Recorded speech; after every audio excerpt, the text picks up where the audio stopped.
குரு பிரம்மா குரு விஷ்ணு குரு தேவோ மகேஸ்வரஹ குரு சாட்சாத் பரபிரம்மா தஸ்மை ஸ்ரீ குரவே நமக. நேயர்களுக்கு யோக பிருந்தாவின் வணக்கங்கள். வாழ்வில் எல்லோரும் எல்லா வளமும் பெற்று வாழ வேண்டும். இப்ப பார்க்க போற பதிவு என்ன அப்படின்னா, ராகு கேது பெயர்ச்சி. இந்த ராகு கேது என்பது ஒரு நிழல் கிரகம். இந்த நிழல் கிரகம் எப்பொழுதுமே பின்னோக்கி செல்லக்கூடியது. எல்லா கிரகங்களும் மேஷத்திலிருந்து நகர்ந்து இப்படி வரும். ஆனா இது மீனத்திலிருந்து பின்னோக்கி வரக்கூடிய கிரகங்கள் நிழல் கிரகங்கள் ராகு கேது. இதனுடைய பெயர்ச்சி நான் சுருக்கமா பேசிடுறேன். ஏன்னா நிறைய பேர் நிறைய விஷயத்த போட்டுட்டு இருக்காங்க. நமக்கு என்ன தேவை? இந்த ராகு கேதுவால நன்மையா தீமையா என்ன நடக்கும், அதுக்கு என்ன பரிகாரம் பண்ணலாம், அதுதான் நமக்கு தேவை. இப்போ ராகு எங்க இருக்கார்? மேஷத்தில் இருக்கார். சரி, எப்ப பெயர்ச்சி? இப்ப 2 விதம் இருக்கு. திருக்கணிதம் இருக்கு, வாக்கியப்படி இருக்கு.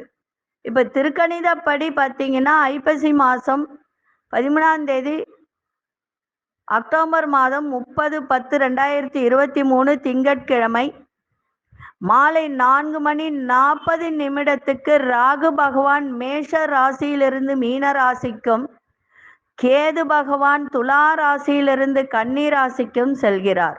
இது திருக்கணித பஞ்சாங்கப்படி. நான் இப்ப சொல்ல போறதும் திருக்கணித பஞ்சாங்கப்படிதான். வாக்கியப்படி நம்ம எடுத்துக்கிட்டோம் அப்படின்னு சொன்னால் ஐப்பசி 21/7/11/2023 செவ்வாய்க்கிழமை பிற்பகல் 3:58 பயிற்சி ஆகிறார். ஆனா இப்ப எல்லாமே திருக்கணித பஞ்சாங்கப்படி தான் நடந்துட்டு இருக்கு. ஒரு சில விஷயத்துக்கு வாக்கியப்படி செய்வாங்க. கோவில் அனுஷ்டானங்கள் எல்லாம் வாக்கியப்படி தான் செய்வாங்க. அதனால நம்ம இப்ப பார்க்க போறது திருக்கணித பஞ்சாங்கப்படி தான். இந்த பெயர்ச்சியானது மேஷ ராசியில் பயணம் செய்யும் ராகு மீன ராசிக்கும், துலாம் ராசியில் பயணம் செய்யும் கேது பகவான் கன்னி ராசிக்கும் இடப்பெயர்ச்சி. இந்த ராகு யார் வீட்டுக்கு செல்கிறார்? குரு பகவானுடைய வீட்டிற்கு செல்கிறார். கேது புத பகவானுடைய வீட்டிற்கு செல்கிறார். அப்போ குரு பகவானுடைய அருளை தான் இந்த ராகு கொடுப்பார். புதனுடைய வீட்டில் கேது செல்வதால் புதனுடைய பலனை தான் இந்த கேது பகவான் தருவார். அப்படி இருக்கும்போது இந்த அக்டோபர் மாதத்தில் நிகழப்போகும் நிலையில் குருவாக இந்த ராகு செயல்பட போகிறார். புதனாக செயல்பட போகும் கேதுவினால் விபரீத ராஜயோகம் பெறும் ராசிக்காரர்கள் யார் அப்படின்னு பார்க்கலாம். கடகராசி நேயர்களுக்கு ராகு பகவான் அதாவது 9ஆம் இடத்திலும் கேது 3ஆம் இடத்தில், 3இல் கேது 9இல் ராகு. சரி, இது தோஷமா அப்படின்னு கேட்டால் தோஷம்தான். ஏன்னா 9ஆம் இடம் என்பது பாக்யஸ்தானம். அப்ப அந்த பாக்யஸ்தானத்துல ராகு பகவான் உட்காரும் போது அப்ப என்ன ஆகும்? இந்த இடத்துல பாகியம் கெட்டு போகும் இல்லைங்களா? நல்லா யோசிச்சு பாருங்க. பாகியம் கெட்டு போகுமா, கெட்டு போகாதா? அப்படி இருக்கக்கூடிய இந்த தருணத்துல என்ன செய்யணும்? தொழில்ல ரொம்ப கவனமா இருக்கணும். இந்த கடகராசியில பிறந்தவர்களுக்கு யோகக்காரகன் குரு பகவான் தான்.